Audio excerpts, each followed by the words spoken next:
Welcome to this brief educational video that will serve as a guide to the Nurse Licensure Compact for nurse employers.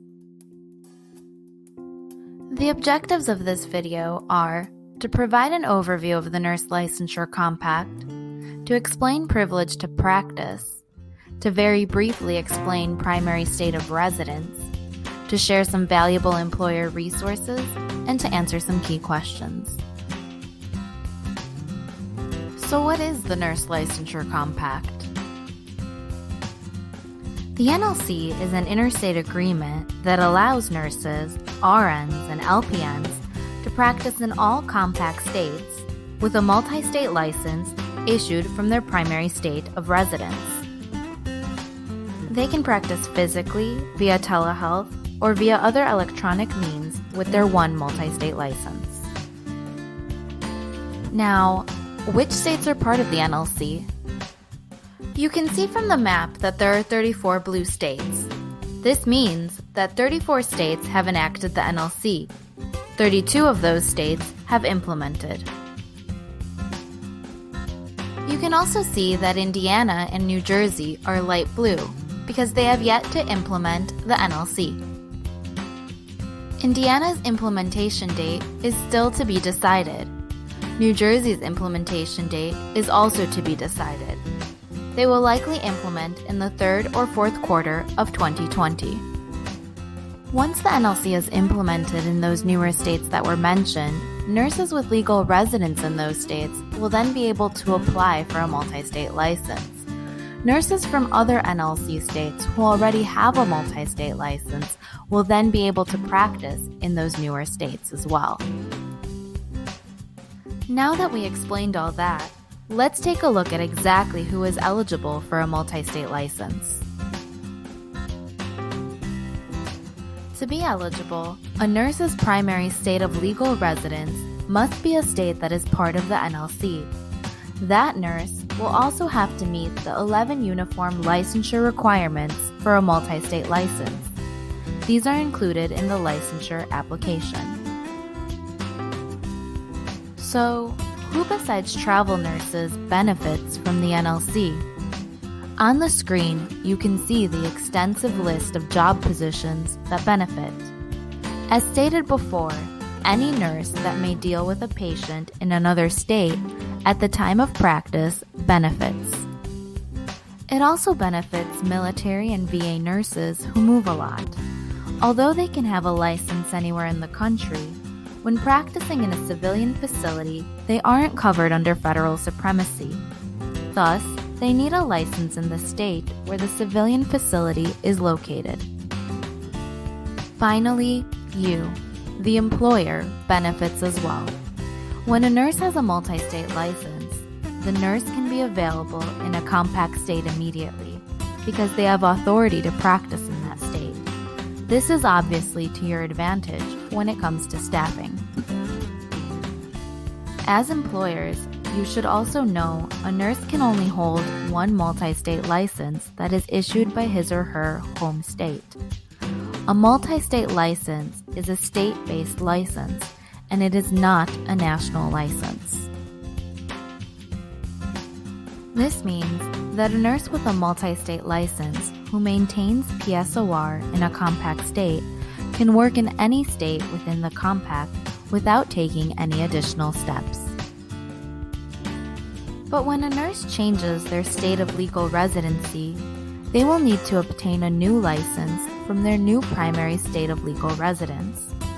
For more information regarding changing legal residence, we suggest that you watch the video NLC and PSOR Requirements.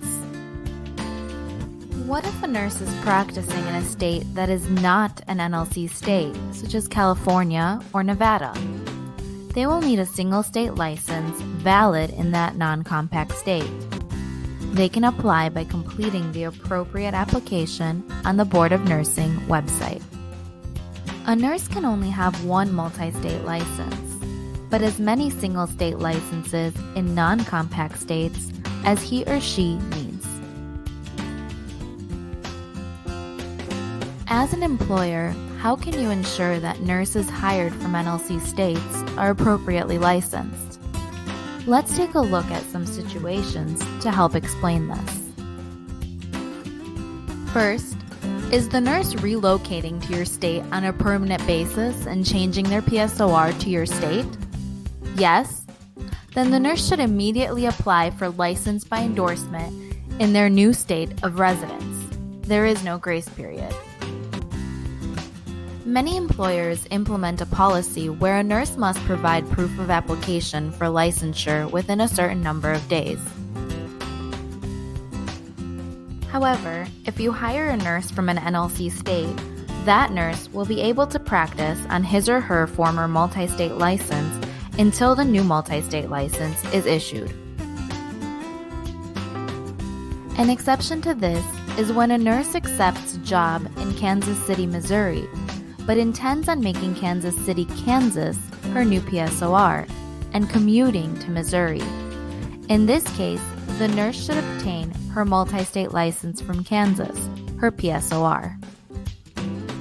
Now, what happens when a nurse is temporarily practicing in your state and has no intention on changing their PSOR to your state? That nurse can practice in your state with their multi-state license issued from their primary state of legal residence. There is no time limit. Military spouses fall into the category of nurses who may practice in your state for a prolonged period of time, as they may work in a civilian facility and be stationed in your state for years. Sometimes, employers have a policy requiring a nurse to be licensed in the state where the employer is. They should consider amending such a policy to allow for nurses holding compact licenses from different primary states of legal residence.